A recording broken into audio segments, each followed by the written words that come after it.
En un intento de comprender la complejidad del contexto en el que nos encontramos en Venezuela de cara a las elecciones de la Asamblea Nacional en este año 2020, es fundamental empezar por el aspecto económico, lo cual es muy complejo de explicar, pero que bueno, que resumidamente intentaremos señalar algunos elementos que puedan ayudar a ilustrar la comprensión de la compleja situación en la que nos encontramos. Al inicio de la gestión del actual presidente de la República, de su primera gestión, que inicia en el año 2013, nos encontrábamos en presencia de un modelo económico basado en el desarrollo endógeno y que se sustentaba para la construcción de dicho modelo en la renta petrolera venezolana. No debemos olvidar que la economía venezolana sigue siendo capitalista, nunca lo ha dejado de ser, pero bueno, en la época del comandante Chávez se intentó iniciar un proceso de construcción del socialismo en el país, del denominado socialismo bolivariano, y para eso la política económica estuvo enmarcada en una visión de desarrollo endógeno, o sea, de desarrollo desde adentro, con nuestras propias fuerzas, con nuestros propios recursos, y priorizando los intereses de las grandes mayorías nacionales por encima de los intereses del gran capital transnacional, e inclusive en una posición favorable en relación con los intereses del sector empresarial privado del país. La relación capital-trabajo era una relación mucho más equilibrada que la que tenemos actualmente. De hecho, en algunos momentos llegó a estar más a favor del trabajo que del capital, pero en la actualidad todo lo contrario, una relación totalmente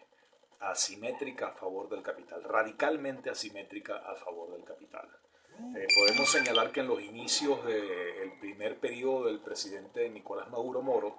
llegamos a tener ingresos anuales de 98 mil millones de dólares. Y digamos en ese marco, todavía la orientación del gobierno en los primeros años, en los primeros 2 años, digamos, afirmaba rasgos importantes del modelo económico encabezado y propulsado por el gobierno del presidente Chávez en sus diferentes gestiones, o sea, en la perspectiva de la construcción del socialismo bolivariano, el cual estaba en una etapa muy inicial. Eh, Luego, en el marco de esa primera gestión del presidente Nicolás Maduro, sucede una serie de cambios en la política económica que es importante reseñar, ¿no? El primer aspecto es que los ingresos petroleros sufren una caída abrupta en el año 2016. Llegamos a tener ingresos en barril de petróleo de menos de $20 el barril. Esto afectó sustancialmente los ingresos provenientes de la exportación petrolera, que ha generado el 98% de los ingresos del país. Y es que es el Estado fundamentalmente quien genera esa renta para el país a través de la industria petrolera, que es una industria nacional y que es nuestra principal industria estratégica. Bien, esa situación se vio bastante mermada en el año 2016 por la caída bruta internacional de los precios del petróleo. Ahí tuvimos un primer momento de inflexión bastante grave en la afectación del modelo económico que se venía desarrollando y que tuvo como consecuencia la implementación de una agenda económica bolivariana en el año 2016, donde comienza a cambiar, digamos, la eh, relación entre la priorización del capital y del trabajo, y resulta que el capital entonces se fortalece, el gobierno se afianza en los sectores del capital privado en Venezuela y de sectores del capital transnacional para desarrollar la agenda económica bolivariana con 15 motores de desarrollo productivo, pero dando prioridad a los intereses del capital privado. Ahí hay un primer giro en la política económica del gobierno que es importante reseñar y que, bueno, surgió luego de esa situación de declive de los precios del petróleo. Sin embargo, el gobierno venezolano desarrolló una política internacional de intentar contribuir a apuntalar el repunte de los precios del petróleo, y en el año 2017 nos encontramos con un repunte importante de los precios del petróleo, bueno, por la política desarrollada en parte por el gobierno bolivariano a nivel internacional y para el fortalecimiento de la OPEP y la alianza con sectores no OPEP en función de recuperar el precio del barril, recortando la producción. Eso fue posible y en el año 2017 comenzó a haber una recuperación de dichos precios. Digamos, ese es el fin de una primera etapa, un primer ciclo, donde los rasgos esenciales del modelo económico impulsado durante, digamos, la etapa culminante de la revolución bolivariana en los tiempos del presidente Chávez, consolidó modelo de desarrollo endógeno, el inicio de la construcción del socialismo bolivariano y la prioridad de los intereses de las grandes mayorías nacionales por encima de los intereses del capital. En 2016 marca un giro que se caracteriza por cada vez mayor poder del sector privado en la economía, además del que ya tenía el sector privado generaba el 70% del Producto Interno Bruto en aquel momento. Y bueno, eso se fortaleció muchísimo más, la primacía del capital privado, tanto del país como transnacionalizado en la economía nacional. Y eso trajo como consecuencia que el gobierno fuese liberalizando cada vez más la economía y cediendo en todos los controles, en los controles en el control de precios, en las regulaciones de la economía, e inclusive desmontando progresivamente todo lo que es el control cambiario hasta que finalmente lo elimina, ¿no? En años recientes. Inclusive luego de la elección de la Asamblea Nacional Constituyente en el año 2017, uno de los primeros aspectos que desde el punto de vista económico aborda la Asamblea Nacional Constituyente es el desmontaje del control cambiario,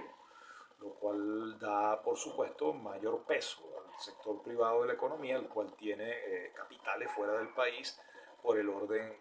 de los más de 300.000 millones de dólares. El capital privado ha logrado acumular a lo largo de la historia del país, por medio de la fuga de capitales, cientos de miles de millones de dólares en cuentas bancarias en el exterior, y actualmente tiene un poder enorme en la economía nacional, bueno, porque ellos son los que pueden traer dólares, son los que pueden comerciar con dólares, y al liberalizar la economía, eliminar el control cambiario y proceder en los últimos años a una dolarización de facto de la economía nacional, eso supone darle mucho poder al capital privado. Paralelamente a esta situación, el ataque exterior ha sido cada vez más agudo. Digamos, desde el año 2015 que se declara a Venezuela desde Estados Unidos como una amenaza inusual y extraordinaria por parte del gobierno de Barack Obama, hasta el año 2017 que se comienzan a materializar medidas de carácter coercitivo unilateral por el gobierno de Trump, de medidas de bloqueo económico y de cerco financiero cada vez más radicales. Ciertamente se debilitan muchísimo más los ingresos del Estado y del país como tal. En el año 2017, aún así, con la recuperación de los precios del petróleo, se llegó a tener unos ingresos nacionales del orden de los 57.000 millones de dólares. Sin embargo, el gobierno nacional priorizó el pago de la deuda externa. El mismo presidente de la República ha llegado a decir que se han llegado a pagar 73.000 millones de dólares por pago de deuda del país al exterior, y que bueno, con mucho dolor ha habido que hacerlo, pero bueno, el gobierno nunca tomó tampoco ninguna política de refinanciar, de reestructurar la deuda para tratar de aminorar el pago de la deuda y alargar pues su pago a través de procesos de refinanciamiento. Eso no se hizo y bueno, fueron mermando los ingresos del país de manera considerable. De hecho, la administración del gobierno central en relación con la política monetaria y la rendición de cuentas del Banco Central de Venezuela ha sido completamente opaca en los últimos años. Y bueno, el Banco Central dejó de publicar información del estado de la situación económica del país desde el año 2015. De hecho, en el año 2016, las cifras que suministra el Banco Central es que la relación, según las cifras que suministra el Banco Central, es que la relación capital-trabajo era que mientras un bolívar ingresaba al trabajo, al factor trabajo, le ingresaban 21 bolívares al factor capital. En el año 2017, mientras un bolívar le ingresaba al factor trabajo, 30 bolívares le ingresaban al factor capital. Eso de un año a otro, en tan solo un año. Luego no hay cifras ni de 2018 ni de 2019 por parte del Banco Central de Venezuela. O sea, desconocemos cuál es la proporción, el tamaño del Producto Interno Bruto del país correspondiente a cada uno de esos años y cómo fue la distribución del ingreso entre el capital y el trabajo en esos respectivos periodos. Entonces, esa opacidad en la difusión, en el conocimiento de la información por parte del pueblo venezolano, eh, se presta mucha suspicacia, ¿no? El Estado venezolano administra los ingresos del país sin dar ninguna información al respecto y se desconocen cuáles son los ingresos reales que posee el país. Una vez que se comenzó la explotación del arco minero en el sur de Venezuela, en el estado Bolívar, muy cuestionada por los impactos terribles en la ecología de la zona, en la ecología del estado Bolívar y, y los mismos estados vecinos, ha habido un ingreso por vía del oro en el país. De hecho, en años anteriores recientes, el gobierno nacional reportaba ingreso de oro a las bóvedas del Banco Central de Venezuela, de ese oro extraído de la explotación minera en el sur de Venezuela. Entonces tenemos allí ingreso por vía de renta minera, no petrolera, del cual tampoco se han rendido cuentas en cuánto es el equivalente en dólares en estos últimos años de esos ingresos por vía de oro, de los cuales ha hecho uso el Estado venezolano. Entonces ahí tanto del oro como del petróleo no hay información de cuáles son los ingresos en divisas que eso está proporcionando al país en estos últimos años. Entonces ciertamente eso genera desconfianza con respecto a la distribución del ingreso real que tenemos. O sea, primero no conocemos cuál es el ingreso real que tenemos proveniente del exterior, tampoco conocemos en profundidad cuál es el ingreso real que tenemos de producto de la recaudación interna, la cual además ha sido cada vez más benévola con el gran capital privado en el país y el capital transnacional. Los tratados de doble tributación siguen vigentes en el país y además de eso el Estado ha venido exonerando de impuestos de importación por aranceles y de otros tipos de impuestos al capital privado del país y mientras tuvo gran disponibilidad de divisas provenientes de la renta petrolera, subsidió por medio de diversas vías, por medio de dólares preferenciales y por medio de otras vías al capital privado. Eso jamás generó resultados en cuanto al crecimiento de la economía nacional y en cuanto a mejora de las condiciones de vida del pueblo trabajador. Inclusive en el año 2018 el gobierno nacional lanza el plan de recuperación, crecimiento y prosperidad económica, que es un plan que agudiza los rasgos liberalizadores de la economía nacional y además desarrolla una política laboral y salarial completamente regresiva, una política que elimina de hecho las convenciones colectivas del país, las unifica hacia abajo, lleva a unos niveles mínimos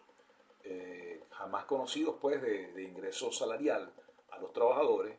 y se paralizan las discusiones de convenciones colectivas, se dejan en espera todos los proyectos de convención colectiva que se estaban introduciendo en la Inspectoría del Trabajo y digamos se unifica hacia abajo y de manera completamente regresiva y desfavorable a los trabajadores el aspecto salarial y otros beneficios producto de la relación laboral entre el capital y el trabajo. Entonces esa es otra expresión de la política de ese plan de recuperación y prosperidad económica que ha sido completamente adversa al pueblo trabajador venezolano y que tenía unos efectos devastadores en las condiciones de vida y de trabajo de nuestra población. De hecho, eso ha habido un incremento vertiginoso del hambre, de la pobreza. La FAO daba cifras, por ejemplo, en el año 2000, del año 2018, correspondientes al 2018, donde se había cuatruplicado la situación de subalimentación en el país. Si anteriormente en 2013 era de 5%, en el 2018 esa situación llegó a estar en el 21%. Eso nos da una idea de la terrible situación social que estamos viviendo actualmente en el país.